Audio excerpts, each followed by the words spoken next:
দুই বিচারপতি একমত না হওয়ায় জামিন হলো না পার্থ চ্যাটার্জি, সুবীরেশ ভট্টাচার্য সহ 5 জনের এবং তাদের মামলা যাচ্ছে তৃতীয় বেঞ্চে। তবে প্রাথমিকের নিয়োগ দুর্নীতিতে ইডির মামলায় জামিন পেলেন কুন্তল ঘোষ শর্ত সাপেক্ষে। সকলের জামিন মঞ্জুর করলেন এক বিচারপতি, অন্য মত আরেক বিচারপতির। কলকাতা হাইকোর্টের দুই বিচারপতির মতানৈক্যের জেরে আটকে গেল প্রাক্তন শিক্ষামন্ত্রী পার্থ চট্টোপাধ্যায়, সুবীরেশ ভট্টাচার্য, কল্যাণময় গাঙ্গুলি, শান্তিপ্রসাদ সিনহা এবং অশোক সাহার জামিন। তাদের জামিন মামলা এবার যাচ্ছে হাইকোর্টের তৃতীয় বেঞ্চে। সেখানেই হবে 5 জনের ভাগ্য নির্ধারণ। 2022 সালের 23শে জুলাই স্কুল নিয়োগ দুর্নীতি মামলায় পার্থ চট্টোপাধ্যায়কে গ্রেপ্তার করেছিল ইডি। পরে তাকে হেফাজতে নেয় সিবিআই। জামিন চেয়ে অতীতে একাধিকবার সুপ্রিম কোর্ট ও হাইকোর্টের দ্বারস্থ হয়েছিলেন পার্থ। তবে পার্থদের জামিন আটকে গেলেও হাইকোর্টে শর্ত সাপেক্ষে জামিন পেলেন কুন্তল ঘোষ। 10 লক্ষ টাকার ব্যক্তিগত বন্ডে জামিন পেলেন তিনি। তদন্তকারী সংস্থার এই দায় নিতে হবে যে কেস ডায়েরি তারা কেমন ভাবে তৈরি করেছে, যে একটার পর একটা যারা অভিযুক্ত তারা জামিন পেয়ে যাচ্ছে। কুন্তল জামিন পাওয়ার পর ফের একবার কেন্দ্রীয় এজেন্সিকে বিঁধছে তৃণমূল। সেন্ট্রাল ইনভেস্টিগেটিং এজেন্সিগুলোর কম্পিটেন্স রেট অত্যন্ত পুয়ার। তারা তদন্তের নামে মিডিয়া ট্রায়াল করে, তদন্তের নামে প্রহসন করে, কোনো তদন্তই সুরাহা হয় না, কোনো তদন্তই সম্পূর্ণ হয় না। শাসকের দিক থেকে আক্রমণ ধেয়ে আসতেই দুর্নীতি ইস্যুতে পাল্টা তোপ দেখেছে বিজেপিও। এই ধরনের মানুষ সংখ্যায় বেড়েছে একমাত্র কারণ রাজনৈতিক, বিশেষ করে শাসক দলের রাজনৈতিক নেতাদের রুচিহীন সংস্কৃতি, লোভের কারণেই এই ধরনের আগাছাদের রাজনীতিতে দেখতে হচ্ছে।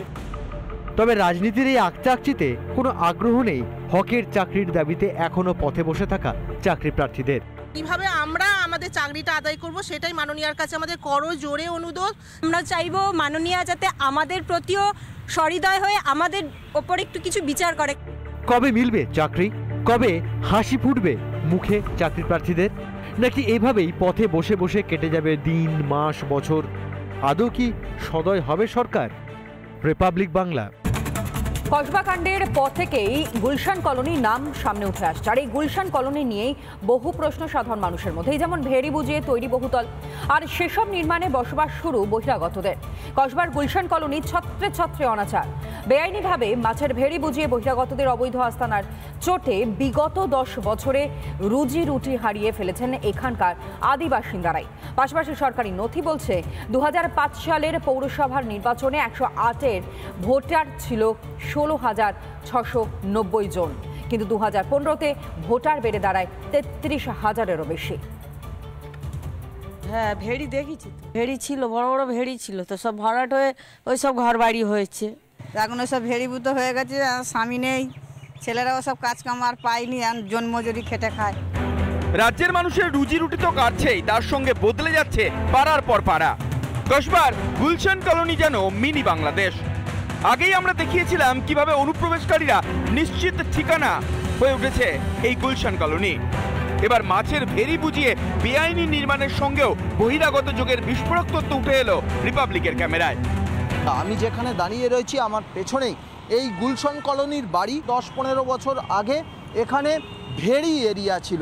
অনিয়ন্ত্রিতভাবে এইভাবে একটার পর একটা বাড়ি গজিয়ে উঠেছে, বেড়েছে জনসংখ্যা। যারা আসছেন তারা সব বহিরাগত। এটা যারা স্থায়ী বাসিন্দা তারা নিজেরাই বলছে। ওগুলো তো সব ভেড়ি ছিল। হ্যাঁ, ভেড়ি দেখেছি তো, ভেড়ি ছিল, বড় বড় ভেড়ি ছিল, তো সব ভরাট হয়ে ওই সব ঘর বাড়ি হয়েছে। এরা 10-11 বছর হবে। ভেড়ি বুঝিয়ে অবৈধ নির্মাণে বহিরাগতদের বাস, যার ফলে বদলে গেছে এলাকার সংস্কৃতি, পরিচিত মুখ। একই সঙ্গে গত 10 বছরে ব্যাপক হারে রুজি রুটি কমেছে এখানকার আদি বাসিন্দাদের। শুধু ওদিকে ভেড়ি ছিল, আমরা মাছ আনতে যেতাম, তো আমাদের সব মাছ দিত, আমরা কাঁটাতে বিক্রি করে হয়তো যে মাছের দামটা সেটা দিতাম, আবার লাভেরটা থেকে যেত। এইভাবেই আমাদের চলত। এখন ওই সব ভেড়িভূত হয়ে গেছে, স্বামী নেই, ছেলেরাও সব কাজ কাম আর পায়নি, জন্মজুরি খেটে খায়, অন্য লোকের হাতে চলে গেছে, সব পার্টি পলিসি চলে যাচ্ছে। ইনকাম হতো, সব জেলেরা কাজ করতো, জাল টানতো, সব ছেলেরা সব জাল টাল টানতো, খেত মাছ। অনেক লোক মাছ, এখন তো মাছের তো অংশই নেই। ভেড়ি বিল্ডিং হয়ে গেলে মাছ কোথায় পায়? সব মুসলিমরা সব এসে ফ্ল্যাট কিনে সব ফ্ল্যাট হয়েছে, বিল্ডিং হচ্ছে সব। ভোটের স্বার্থে দেশ বিরোধীদের প্রশ্রয় তৃণমূলের, খোঁচা বিজেপির। এরা কটা ভোটের বিনিময়ে দেশের সার্বভৌমত্বকে বিপন্ন করছে। রাষ্ট্রের বিরুদ্ধে যারা, তাদেরকে এখানে আশ্রয় প্রশ্রয় দিচ্ছে, তো নির্বাচনে জিতছে কিন্তু রাষ্ট্রের সর্বনাশ করছে।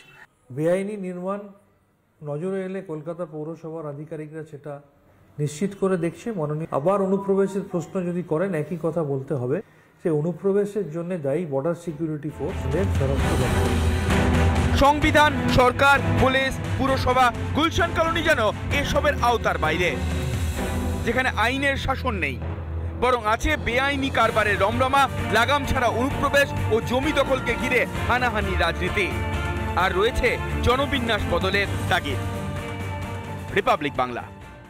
নানা ধরনের কন্টেন্ট দেখার জন্য লাইক করুন, শেয়ার করুন আমাদের ফেসবুক পেজ, সাবস্ক্রাইব করুন আমাদের ইউটিউব চ্যানেল। পাশাপাশি অন্যান্য ব্রেকিং নিউজের জন্য অবশ্যই চোখ রাখুন রিপাবলিক বাংলায়।